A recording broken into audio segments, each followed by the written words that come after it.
નમસ્કાર. સરદાર વલ્લભભાઈ પટેલના જીવન પર આધારિત અમારી વિશેષ સિરીઝમાં આપનું સ્વાગત છે. હું છું રાજીવ. ગાંધી ઇરવિન કરાર પછી સરદાર તો કરાર પ્રમાણે ખેડૂતોને મહેસૂલ ભરાવવામાં પડી ગયા. આ દરમિયાન ઘણી મુશ્કેલીઓ આવી અને સરદાર ગાંધીજી પર થોડા ખીજાયેલા જ રહ્યા, કેમ કે જેમ જેમ મુશ્કેલી પડતી હતી તેમ તેમ તેઓ ક્યારેક ગાંધીજી પર ક્રોધે ભરાતા હતા. આ બધી સમસ્યા વચ્ચે 1931ના ઓગસ્ટના અંતમાં ગોળમેજી પરિષદ માટે ગાંધીજી લંડન જતા રહ્યા. ગોળમેજી પરિષદમાં કંઈ ખાસ સફળતા મળી નહીં અને પૂર્ણ સ્વરાજનો ઉદ્દેશ પૂર્ણ થતો ન લાગ્યો. એટલે વર્ષાંતે ગાંધીજીએ ભારત પાછા આવવાનો નિર્ણય કર્યો. ગાંધીજીએ સરદારને નવેમ્બરમાં તાર કર્યો અને લખ્યું કે બંગાળમાં ચાલતા દમનથી અને બીજી બાબતોથી હું ખૂબ પરેશાન છું અને અહીં પણ કાંઈ વળે એમ નથી. છતાં હાજરી આવશ્યક છે એમ જોઉં છું. યુરોપમાં પણ થોડુંક ફરવું આવશ્યક લાગે છે. આનો અર્થ એ થાય કે હું જાન્યુઆરીના મધ્યમાં દેશ આવી શકું. બધું વિચારીને અભિપ્રાય આપો. સરદારે આ પત્ર મળતા જ વર્કિંગ કમિટીની બેઠક બોલાવી બધાની સાથે ચર્ચા કરી વળતો જવાબ લખ્યો કે અહીં જે સમાચાર મળે છે તે ઉપરથી લાગે છે કે આપનું ત્યાં વધુ રોકાવું વ્યર્થ છે. તેનો અનર્થ પણ થાય, પણ આપનો ચોક્કસ અભિપ્રાય છે કે હાજરી આવશ્યક છે, એટલે આ સંજોગોમાં આપ વધુ જાણો. તેથી કમિટીનો છેવટનો નિર્ણય કરવાનું આપના પર છોડે છે. ગાંધીજી તરત પાછા મુંબઈ આવી ગયા.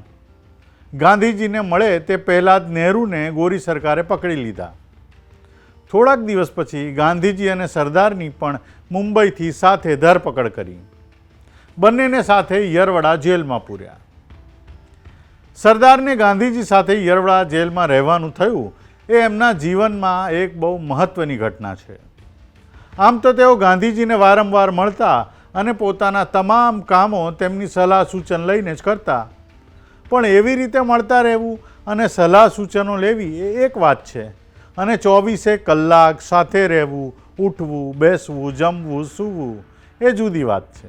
4 જાન્યુઆરી 1932થી 1933ના મે મહિના સુધી, એટલે કે પૂરા 16 મહિના તેઓ ગાંધીજી સાથે યરવડા જેલમાં રહ્યા. ગાંધીજીના છૂટ્યા પછી 3 મહિના યરવડામાં રાખી તેમને નાસિક જેલમાં ખસેડવામાં આવ્યા. આ 16 મહિનામાં 10 માર્ચ 1932ના રોજ મહાદેવભાઈને યરવડા જેલમાં લઈ જવામાં આવ્યા.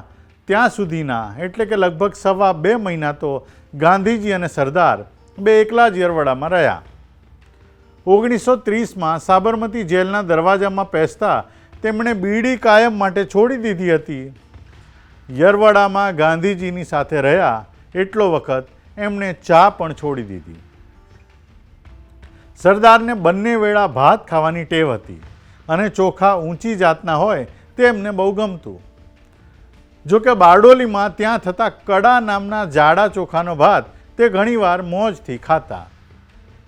પણ અહીં તો ખીલા ખાઈએ છીએ એમ એ ચોખાની મશ્કરી કર્યા વિના રહેતા નહીં.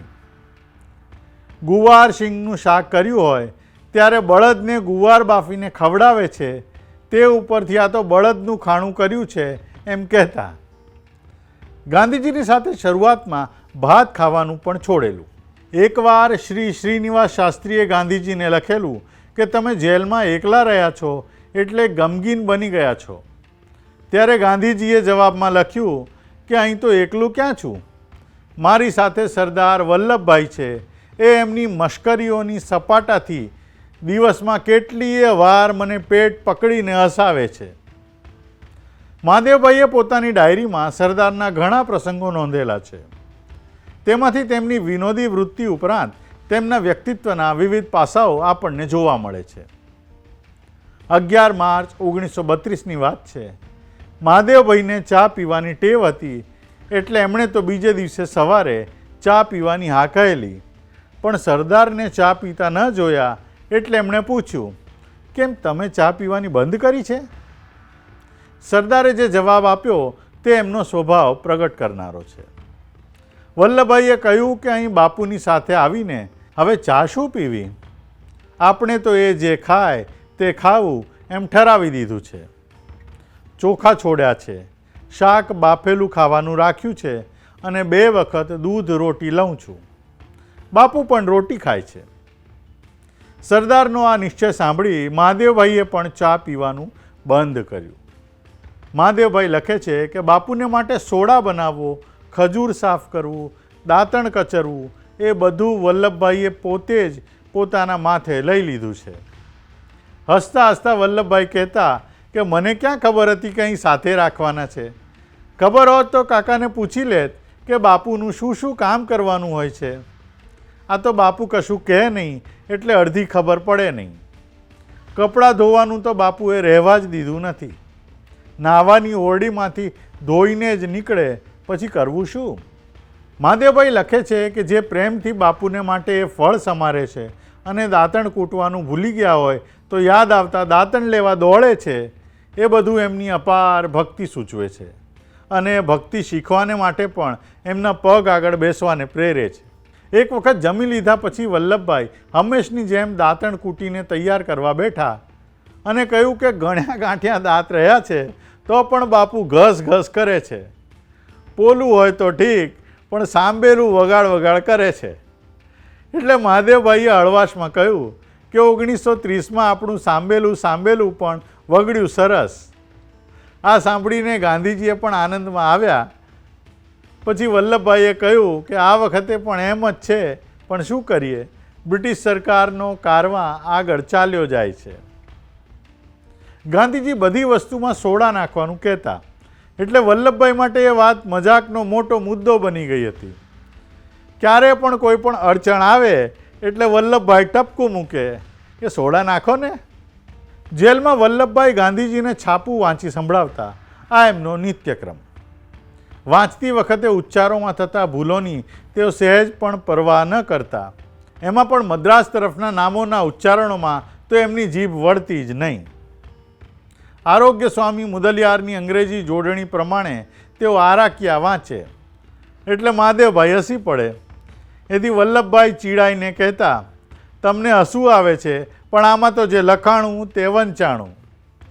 એટલે ગાંધીજીએ કહ્યું કે વલ્લભભાઈ, તમિલમાં ક અને ગ વચ્ચે ફેર નથી. એટલે વલ્લભભાઈ બોલ્યા કે પણ અંગ્રેજીમાં તો જી છે ને, તે શા સારું નથી લખતા. એક છાપામાં ગાંધીજીની રચનાત્મક ગફલતો એવા શબ્દો આવ્યા એટલે મહાદેવભાઈએ ગાંધીજીને પૂછ્યું કે રચનાત્મક ગફલત એ કેવી થતી હશે. એટલે વલ્લભભાઈએ જવાબ આપ્યો કે આજે તારી દાળ બળી ગઈ હતી ને તેવી. આ સાંભળીને ગાંધીજી પણ ખડખડાટ હસ્યા. ભવિષ્યમાં વલ્લભભાઈને શેનું મંત્રાલય મળશે તે અંગેની પણ ચર્ચા થઈ હતી. વલ્લભભાઈને પાકીટો બનાવતા અને અનેક વસ્તુઓ સંઘરતા, બીજા અનેક કામ કરતા. આ જોઈને ગાંધીજીએ કહ્યું હતું કે સ્વરાજમાં તમને શેનું દફતર આપીશું. એટલે વલ્લભભાઈએ કહ્યું કે સ્વરાજમાં હું તો લઈશ ચીપીઓ અને તુમળી. કેટલા સરળ!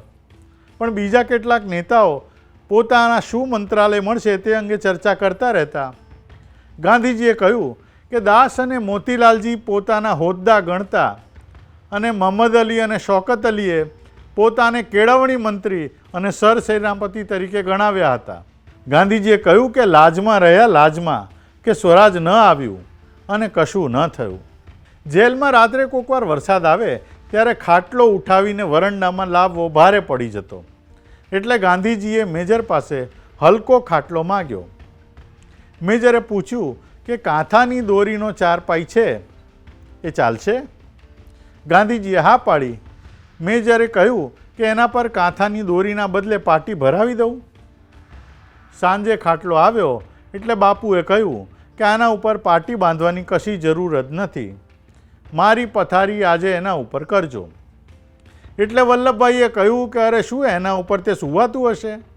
ગાદલામાં કાંથાના વાળ ઓછા છે કે કાંથાની દોરી ઉપર સૂવું છે? ગાંધીજીએ કહ્યું પણ જુઓ ની, આ ખાટલો કેટલો સ્વચ્છ રહી શકે છે. વલ્લભભાઈ બોલ્યા કે તમે ખરા છો, એના 4 ખૂણે 4 નાળિયેર બાંધવાના બાકી છે, એવો અપશુકનિયાળો ખાટલો એ નહીં ચાલે. એના ઉપર કાલે પાટી ભરાવી દઈશ.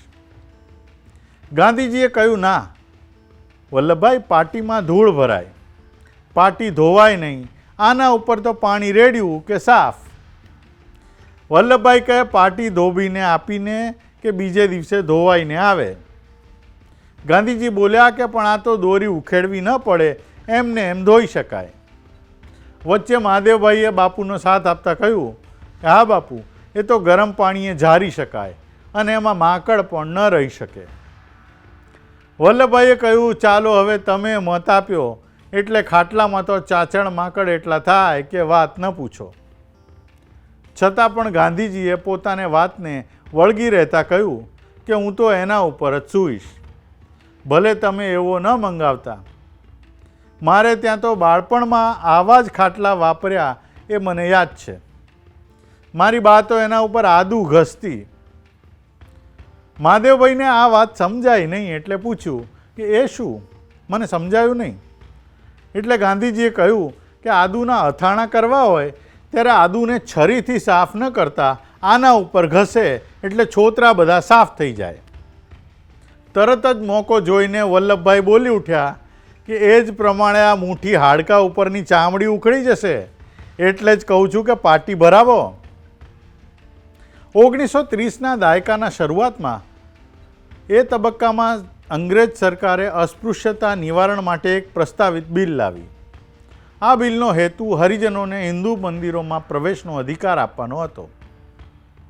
લોકોના અભિપ્રાયો જાણવા અને બિલના સમર્થન કે વિરોધનું મૂલ્યાંકન કરવા આ બિલ પ્રજા સમક્ષ મુકાયું હતું. ગાંધીજીનું માનવું હતું કે અસ્પૃશ્યતા એ હિન્દુ ધર્મ પર કલંક છે. જો કે કેટલાક સનાતની હિન્દુઓએ આ બિલનો વિરોધ કર્યો કારણ કે તેઓ મંદિરોની પરંપરાગત વ્યવસ્થાને બદલવા માંગતા નહોતા. આ પ્રસ્તાવિત બિલ જ્યારે આવ્યું તે વખતના કેટલાક પ્રસંગો મહાદેવભાઈએ પોતાની ડાયરીમાં ટાંક્યા છે. 30 ડિસેમ્બર 1932ના દિવસના એક પ્રસંગના ઉલ્લેખમાં મહાદેવભાઈ લખે છે કે મદ્રાસમાં ખ્રિસ્તી ધર્મ સ્વીકારનારા અસ્પૃશ્યોને પણ ખ્રિસ્તી દેવળોમાં અસ્પૃશ્યતાનો સામનો કરવો પડતો હતો. તેમના માટે દેવળમાં કઠેરા લગાવવામાં આવ્યા હતા, જેની સામે કેટલાક ખ્રિસ્તીઓએ અનશનની ચેતવણી આપી હતી. આ વાત બાપુને બહુ રમૂજભરી લાગી. વલ્લભભાઈએ સવાલ કર્યો કે કઠેરા શા માટે ઉખેડી નાખતા નથી? બાપુએ હળવા અંદાજમાં કહ્યું કે તમારા મનમાં જાણે એ અહિંસામાં જ ખપે. કેમ? વલ્લભભાઈએ જવાબ આપ્યો કે કઠેરા ક્યાં કોઈ ઉખેડીને કોઈને મારવાના છે, ઉખેડીને ફેંકી દેવાની વાત છે. 23મી જાન્યુઆરીની સાંજે બાપુએ વલ્લભભાઈ સાથે ચર્ચા કરતાં કરતાં પોતાના મનની સાથે વાઇસરોયના ઠરાવની ચોખવટ કરી લીધી. આ મંદિર પ્રવેશ બિલ પાસ થાય તો બધું મળી ગયું એમ કહ્યું. એટલે મહાદેવભાઈએ કહ્યું કે આ બિલ નિષેધાત્મક છે, એટલે બિલને પરિણામે મંદિર નહીં ઉઘાડે. તરત જ બાપુ બોલ્યા કે તો ભલે તે બંધ રાખે, એમ બધા જ મંદિરો બંધ થઈ જતા હોય તો હું રાજી થાઉં. 30 જાન્યુઆરીએ રાત્રે અને 31મીને સવારે આ બિલની મત ગણતરી વિશે અને એ ગણતરી માટે રાજાજીનો ઉપયોગ ઉત્તર હિન્દુસ્તાનમાં કરવા મુદ્દે વલ્લભભાઈએ ગરમાગરમ ચર્ચા કરી. વલ્લભભાઈએ કહ્યું કે રાજાજીએ આ કામમાં ન પડવું જોઈએ. ઉત્તર હિન્દમાં એનું કોઈ ન સાંભળે, લોકો એના કાર્યનો અનર્થ કરશે, એની ફજેતી થશે. એ ભલે મદ્રાસમાં રહે અને આ જ કામ કરે, મંદિર ખોલાવે અથવા મંદિરના સત્યાગ્રહો કરાવે. મતગણતરી ભલે થાય પણ તેની આગળનું ધ્યેય પણ સ્પષ્ટ હોવું જોઈએ, નહીં તો મતગણતરીથી પણ કશું ન વળે. જેના પર બાપુએ કહ્યું કે લોકો આપણી સાથે મક્કમ રીતે છે એ વિશે મારી શંકા વધતી જાય છે. એટલે વલ્લભભાઈએ કહ્યું કે આપણે એ બતાવવાની તક જ નથી મળી.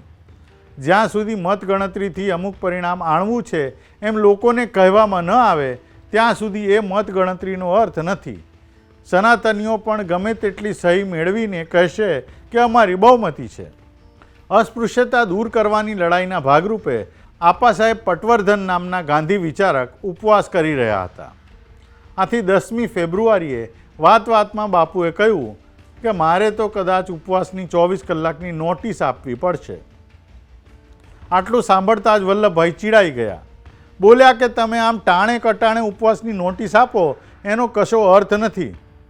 હજારો માણસો જેલમાં પડેલા છે અને તમે એક અપ્પાનું પ્રકરણ જાગ્યું એટલે ઉપવાસ કરીને ઉપવાસને સસ્તો કરી મૂકો તો લોકો ઉપર કે સરકાર ઉપર કશી જ અસર નથી થવાની. જોઈએ તો સરકારને તમે કાગળ લખો, ખબર માગો અને પછી જવાબ ન આવે તો નોટિસ આપો, પણ આમ 24 કલાકની નોટિસ આપો એ બરાબર નથી. પછી બાપુએ કહ્યું કે લોકો શું ધારે એનો વિચાર કરવાનો ન હોય, પણ જોઈશું, મને સવાર સુધીમાં કંઈ સૂઝી રહેશે. બાપુ અસ્પૃશ્ય વર્ગ કે સનાતનીઓ વચ્ચે સંતુલન બનાવી શક્યા નહોતા. એટલે એક દિવસ ચર્ચા દરમિયાન મહાદેવભાઈએ કહ્યું કે બાપુ, આ તો સનાતનીઓના અને આંબેડકરવાદીઓના 2 ઘંટીના પડ્યા વચ્ચે આપણે પીસાઈ જવાનું રહ્યું. વલ્લભભાઈએ કહ્યું કે પણ આપણે પડની વચ્ચે પડીએ તો ના. હું તો કહું છું કે પડમાં પડો જ માં. ખીલે બેસી રહીએ અને બંને પડને એકબીજાની સાથે ઘસાવા દઈએ. તેમ કરવાને બદલે તમે તો સનાતનીઓને કહો છો કે હું સનાતની છું અને આ લોકોને કહો છો કે હું સ્વેચ્છાથી અસ્પૃશ્ય છું. એટલે પછી બંને પડમાં પીસાવાનું જ રહ્યું. વલ્લભભાઈ ઘણીવાર ખીજાઈ જતા.